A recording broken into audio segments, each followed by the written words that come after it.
மதுரை விமான நிலைய விரிவாக்கத்திற்கு நிலம் கொடுத்த அனைவருக்கும் வீடு கட்டித்தர கோரி சின்ன உடைப்பு கிராம மக்கள் போராட்டத்தில் ஈடுபட்டனர். 250 குடும்பங்கள் வசிக்கும் தங்கள் கிராமத்திற்கு 64 வீடுகள் மட்டுமே கட்டித்தரப்படும் என்று அரசு தரப்பில் தெரிவிக்கப்பட்டதாக கூறப்படுகிறது. இதற்கு எதிர்ப்பு தெரிவித்து போராட்டத்தில் ஈடுபட்ட கிராம மக்கள் அனைவருக்கும் வீடு கட்டித்தர வேண்டும் என்று கோரிக்கை விடுத்துள்ளனர்.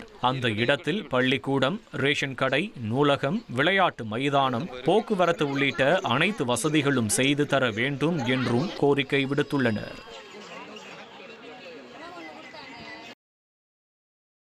சென்னையில் தங்கம் முதலீட்டு மோசடி வழக்கில் தலைமறைவாக இருந்த 3 பேர் கைது செய்யப்பட்டனர். சென்னை முகப்பேரை தலைமையிடமாக கொண்டு செயல்பட்டு வந்த ART ஜுவல்லர்ஸ் தொடர்புடைய நிறுவனங்கள் மீது எழுந்த புகாரின் அடிப்படையில் அசோக் நகர் பொருளாதார குற்றப்பிரிவு போலீசார் ஏற்கனவே 14 பேரை கைது செய்தனர். இந்நிலையில் தலைமறைவாக இருந்த அந்தோணி, விமல்ராஜ், ஷமீர் அகமது ஆகியோர் கைது செய்யப்பட்டனர்.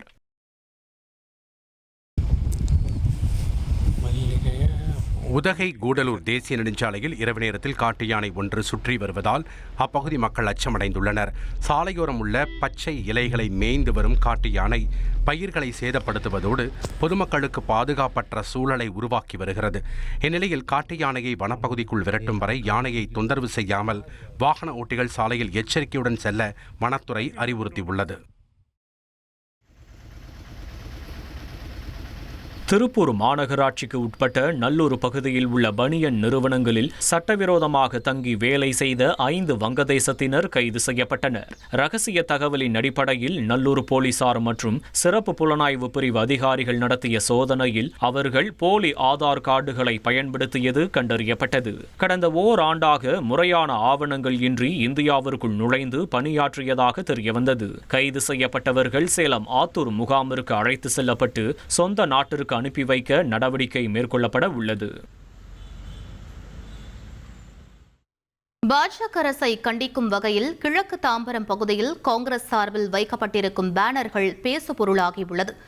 மகாத்மா காந்தி தேசிய ஊரக வேலைவாய்ப்பு திட்டத்தை பாஜக அரசு சிதைப்பதாக கூறி தமிழ்நாடு காங்கிரஸ் இன்று கிழக்கு தாம்பரத்திலிருந்து மேற்கு தாம்பரம் வரை பிரம்மாண்ட நடைப்பயணம் நடத்துகிறது.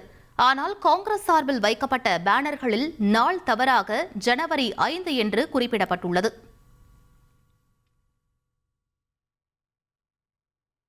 சென்னை அடுத்த நெற்குன்றத்தில் சாலை ஓரம் கேட்பாரற்று கிடந்த 53,000 ரூபாய் பணத்தை கலெக்ஷன் ஏஜென்ட்டாக பணிபுரிந்து வரும் காளீஸ்வரன் என்பவர் காவல் நிலையத்தில் ஒப்படைத்துள்ளார். அவரது இந்த நேர்மையை கோயம்பேடு போலீசார் பாராட்டியுள்ளனர். மேலும் பணம் தொலைந்து போனது தொடர்பாக புகார் வந்துள்ளதா என்றும் விசாரணை மேற்கொண்டு வருகின்றனர். பழனியில் தைப்பூச திருவிழாவின் நிறைவு நாளை ஒட்டி தெப்பத்தேர் நிகழ்ச்சி சிறப்பாக நடைபெற்றது. சிறப்பு பூஜைகள் மற்றும் அலங்காரம் முடிந்து வள்ளி தெய்வானை சமேதராக முத்துக்குமார சுவாமி தெப்பத்தேரில் எழுந்தருளி பக்தர்களுக்கு அருள் பாலித்தார். திரளான பக்தர்கள் சுவாமி தரிசனம் செய்த நிலையில் பழனி பெரியநாயகி அம்மன் கோவிலில் கொடி இறக்கத்துடன் தைப்பூச திருவிழா நிறைவடைந்தது.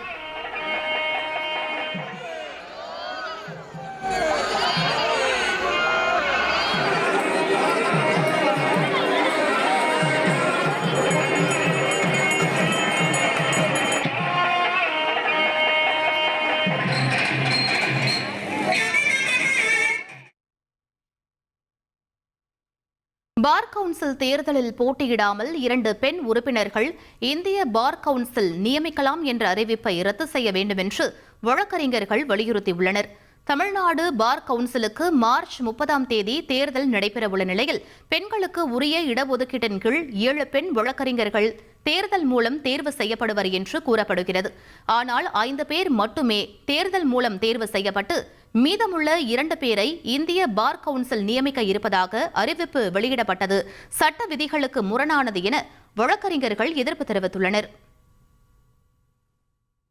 Bar Council of India, by way of co-option, nominating 2 members to the Bar Council of India என்பது முற்றிலும் நம்முடைய பார் கவுன்சிலுடைய மாநில பார் கவுன்சிலுடைய இறையாண்மைக்கு எதிரானது மட்டுமல்லாது it is attacking the fundamental independence of the state bar council.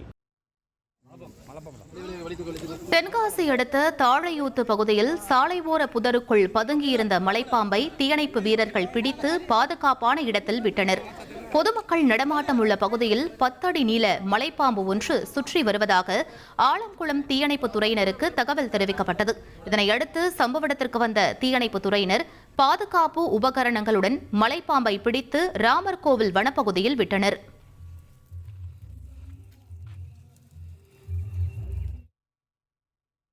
Krishnagiri மாவட்டம் நாச்சிக்குப்பம் கூட்ரோடு சாலையில் அரசு பேருந்தை மறித்து இளைஞர்கள் பிறந்தநாள் கொண்டாடிய வீடியோ அதிர்ச்சியை ஏற்படுத்தியுள்ளது.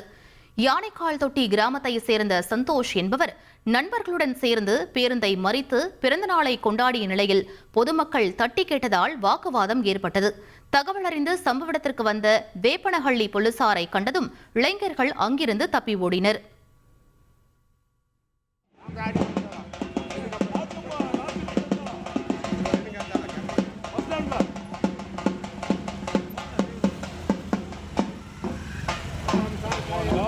ಬರತ್ತೇಳಪ್ಪ ಅಲ್ಲೇ ಬಸ್ಸು ನಿಲ್ಸಂತಲ್ಲ.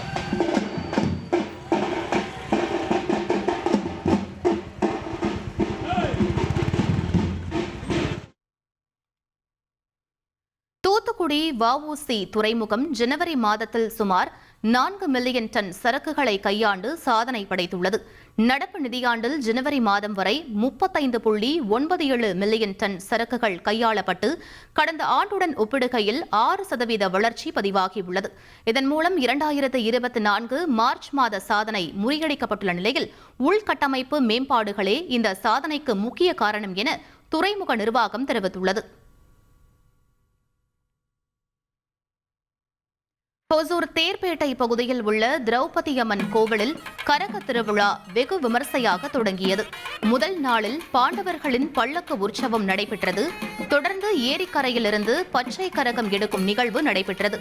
இதில் பக்தர் ஒருவர் கரகம் சுமந்து முக்கிய வீதிகளில் வலம் வந்தார்.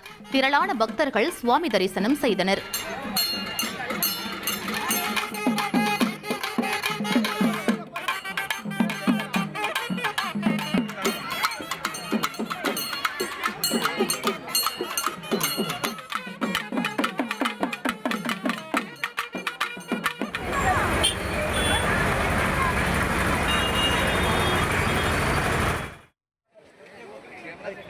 கன்னியாகுமரி மாவட்டம் குமரிமுனை அருகே உள்ள சர்ச் சாலையில் சுற்றித் திரிந்த தெருநாய் கடித்து ஒரு சிறுவன் உட்பட 6 பேர் படுகாயமடைந்தனர்.